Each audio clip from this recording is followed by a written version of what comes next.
dikuasai budaya lain. Banyak wong Jawa nek wis ilang Jawane, nek wis kalindih budaya asing, akeh-akehe wong Jawa elek-elek Jawane dhewe lah. Kan kehilangan jati diri. Pas bukaan kunci niku lak biasane ingkang setunggal niku dicepaki wonten bubur nggih. Kali kembang kantil. Niku wau enten mbak-mbak ingkang tanglet kalih kula. Mas, andai kata kemudian saya sering-sering minum air kembangnya itu gimana? Soalnya saya nyoba minum kok merasa enak, merasa gini, ngoten pripun? Kakaknya di mana? Dan rajin belajar apa enggak? Walaupun dapat kunci, kalau orangnya enggak rajin belajar, ya lama. Yang bisa cepat dapat itu yang sregep kok. Kalau orangnya beler ya dapat apa? Pas bukaan kunci niku lak biasane ingkang setunggal niku dicepaki wonten bubur nggih. Kali kembang kantil. Niku wau enten mbak-mbak ingkang tanglet kalih kula. Mas, andai kata kemudian saya sering-sering minum air kembangnya itu gimana? Soalnya saya nyoba minum kok merasa enak, merasa gini, ngoten pripun? Nggih. Menawi bilih nembe bukaan setunggal niku kedah ngangge sesaji bubur kalih kembang. Lah kembang ini nggih murni mligi kembang nggih niku mawon nggih. Sing didamel bukaan niku pancen napa alasane? Niku mboten namung alasan. Niku saestu. Kenging napa kedah ngangge kembang? Nggih. Kita bertuhan make alat, make ubur rampen, pakai kembang. Satu itu untuk bukti saksi bisu. Yang kedua, kembang itu harumnya, wanginya, sedapnya bukan buatan manusia, asli dari tangan Tuhan. Tidak ada yang nyampe ke hadapan Tuhan atau di pangkuan Tuhan kalau tidak yang asal dari Tuhan. Misalnya kita pakai wangi-wangian yang lain, nggak bisa lah. Manusianya saja nggak bisa langsung menghadap ke hadapan Tuhan, nggak bisa tanpa dituntun sedulur sejati. Karena sedulur sejati ini sedulur yang sifat gaib, sifat suci. Inilah utusan Tuhan. Ada yang bilang percikan Tuhan, monggo. Jadi harapannya ketika sudah masuk di sedulur sejati, Bapak, orang itu akan percaya kepada dirinya sendiri secara utuh. Sudah tidak pontang-panting lagi habisin uang, cari guru, cari praktisi spiritual kesana kemari. Begitu, Bapak? Betul. Ya, karena gini, Mas. Di dunia ini banyak ilmu-ilmu, banyak orang yang mengatakan, merasa, walaupun tidak mengatakan secara langsung, merasakan ilmu saya lah yang paling tinggi. Itu pasti ada.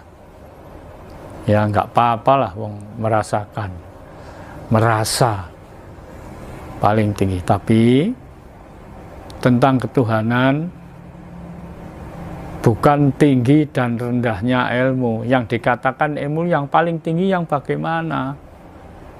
Walaupun ngaku bagaimana kalau tidak ada buktinya. Ini ilmu tentang ketuhanan, bukan tentang kesaktian apa kadikdayan, bukan. Daripada montang-manting tidak karuan tujuannya, mari kita cari jati diri kita sendiri. Karena manusia kalau sudah kehilangan jati diri tidak akan punya harga diri. Coba sekarang, kan sudah banyak toh orang yang kehilangan jati diri karena orang Jawa sudah ditempati, jiwanya ditempati tata cara lain, dikuasai budaya lain. Banyak wong Jawa nek wis ilang Jawane, nek wis kalindih budaya asing, akeh-akehe wong Jawa elek-elek Jawane dhewe lah. Kan kehilangan jati diri. Jati diri. Yang namanya kehilangan jati diri itulah mudah diatur orang lain. Nah, padahal Tuhan itu murah. Kalau memang orangnya benar-benar percaya diri. Walaupun mencari Tuhan di atas gunung, di mana di kutub utara, kutub selatan, tapi nggak percaya diri, percuma. Yang bisa membuktikan bahwa Tuhan itu ada, ya hanya diri sendiri. Orang Jawa bilang di pengertian jero utawa dhuwur iki wong digembol ora merongkol, diguak ora kemrosak. Mulane aja umuk. Ya. Aja umuk. Nah, kalau orang sudah merasa paling tinggi, paling benar, itu berarti sudah kategori sombong.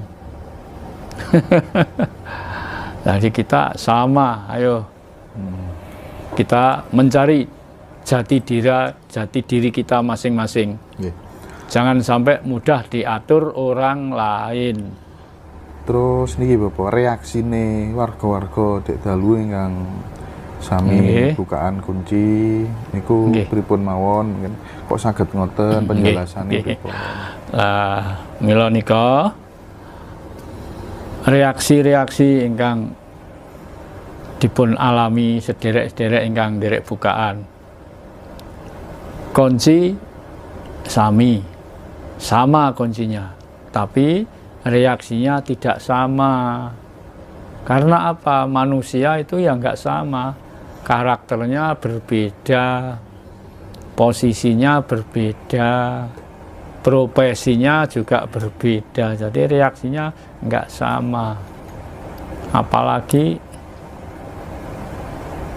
kebolehannya misalnya. Kadang-kadang ada yang tahu apa dulu. Misalnya kadang ada yang menjalani kunci baru kunci 1 itu, ada yang sudah menyaksikan, sudah tahu apa itu cahaya misalnya. Ada yang mendapat katanya bisikan, kan nggak sama, kepekaannya tidak sama, Mas ya. Ada yang perasaannya ini tajam dan lain sebagainya, padahal kuncinya sama. Nah, tinggal orangnya, kepekaannya di mana, dan rajin belajar apa enggak. Walaupun dapat kunci, kalau orangnya enggak rajin belajar, ya lama. Yang bisa cepat dapat itu yang sregep kok. Kalau orangnya beler ya dapat apa? Itu tentang, nah ini tadi merasakan setelah bukaan kunci atau mau bukaan kunci dan minum air kembang itu tadi. Beliau bisa merasakan, malah ada buka kunci belum selesai itu sudah berdebar-debar, reaksinya sudah. Napa mawon reaksi-reaksi yang ekstrim ngoten Bapak? Ya rata-rata para warga yang bukaan baru 1 itu ada gerakannya tidak sama. Ada gerakan, ya ada bersuara. Ada? Bersuara, ya bicara apa itu. Benten kali sukma pangandikan itu, benten? Lain. Nah itu semua yang pangandikan itu ya sukma. Jadi Tidak bisa kita harus belajar sukma pangandikan. Nah, kalau sukma nggak bisa pangandikan, bisu sejak lahir itu. Coba itu buka itu orang biksu itu. Ya, orang bisu kalau bisa buka sukma pangandikan. Pemenangnya siapa itu? Kalau sudah ada orang yang mengklaim bisa buka sukma pangandikan, saya kok belum pernah tahu. Saya bisa mengakui kalau ada orang bisu dibuka, ikut bukaan, terus jadi bisa ngomong, itu saya percaya. Itu juga kekuasaan Tuhan. Kan kita sukma kan sudah terbuka sejak dulu. Nah, ini pelajaran bagi orang kerohanian. Kenapa orang kok ada yang bisu? Nah, ini.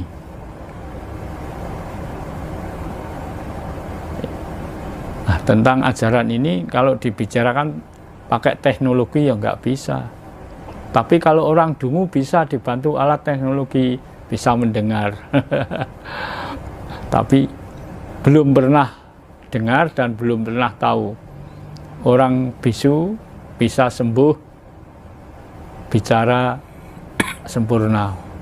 Belum pernah ada. Apa kira-kira ada? Tuhanlah yang Maha tahu nanti. Tuhan yang tahu, manusia tidak akan bisa, karena itu bukan keharapan manusia. Membuka sukmanya orang lain, sukmanya sendiri nggak ngerti ya dong. Arahnya kemana? Coba sekarang contohnya orang tidur bisa melarang mimpi? Nggak bisa. Mau mimpi apa nanti tidur nggak tahu. Nah, ini jadi kita harus belajar semampu dan yang berwenang di kemanusiaan, yang berwenang di manusia.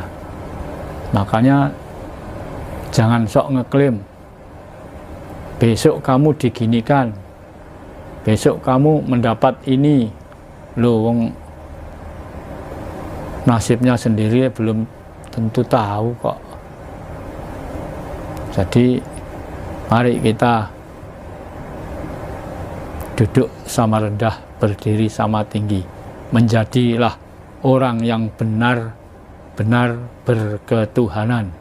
Ada loh orang yang benar-benar berketuhanan dan pura-pura itu ada tandanya. Tidak usah saya omongkan, tapi jelas itu tanda-tandanya.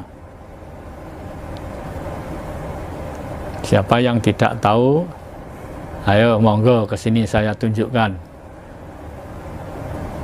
Tapi saya maaf, saya enggak mengatakan lewat ini. Tandanya begini, enggak. Kalau kurang percaya, siapa yang kurang percaya itu belum berketuhanan. Itulah orang berketuhanan. Saya bisa menunjukkan bukti biar dilihat mata kepala sendiri. Ada tanda-tandanya. Makanya kita itu loh tadi kalau orang sok ya merasa paling hebat, sebetulnya itu orang lemah. Sok pinter itu sebetulnya orang bodoh. Nah, orang Jawa kan bukan gitu. Najan duwe kepinteran, wong digembol ora merongkol, diguwak ora kemrusak. Mulane aja umuk. Nah, sakjroné wewaler 5, aja rumangsa itu tadi ya. Kalau sudah warga tahu itu.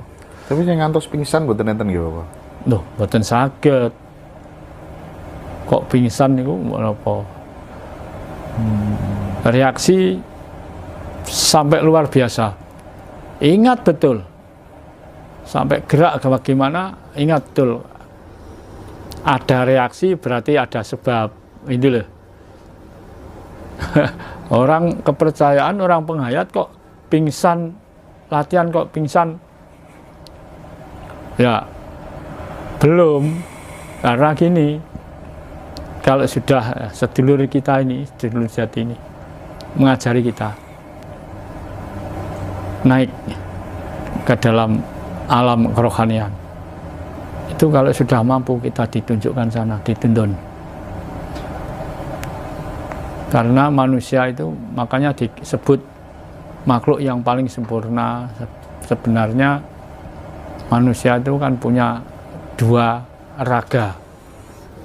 Bukan hanya rogo wadak, tapi rogo sukmo, rogo halus. Orang tua dulu mengatakan, ayo belajar rogo sukmo. Sebetulnya ini, belajar nganggo ragani si sukmo.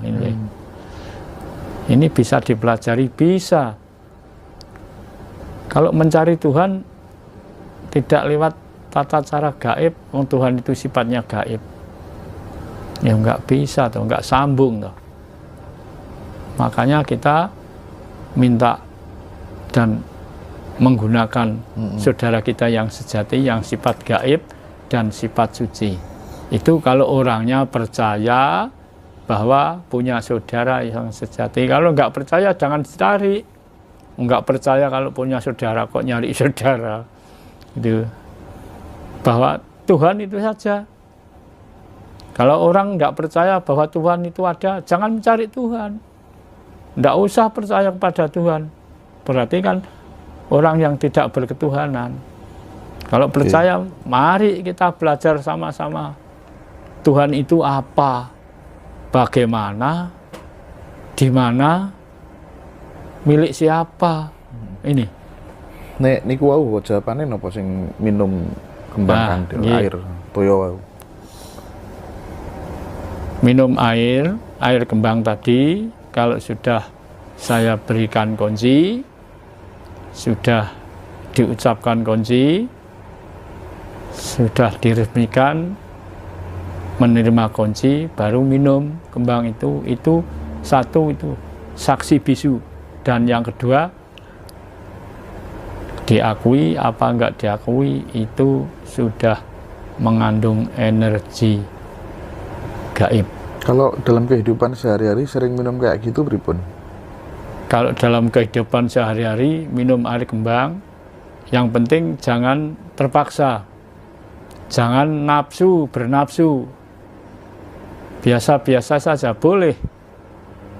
Dan kembang itu kan di tubuh manusia ada nilainya positif. Kembang yang dipakai bukaan itu. Bahkan ada yang dimakan juga. Terus dek winginane kan kados Pak Oni menawi Sidoarjo nggih. Oh ngerti ngoten mboten kesusu bukaan sekawan kula bapa ngoten pripun apa? Nggih. Iku waune kan edan. Dan Pak Oni niku mpun klebu rodok suwe.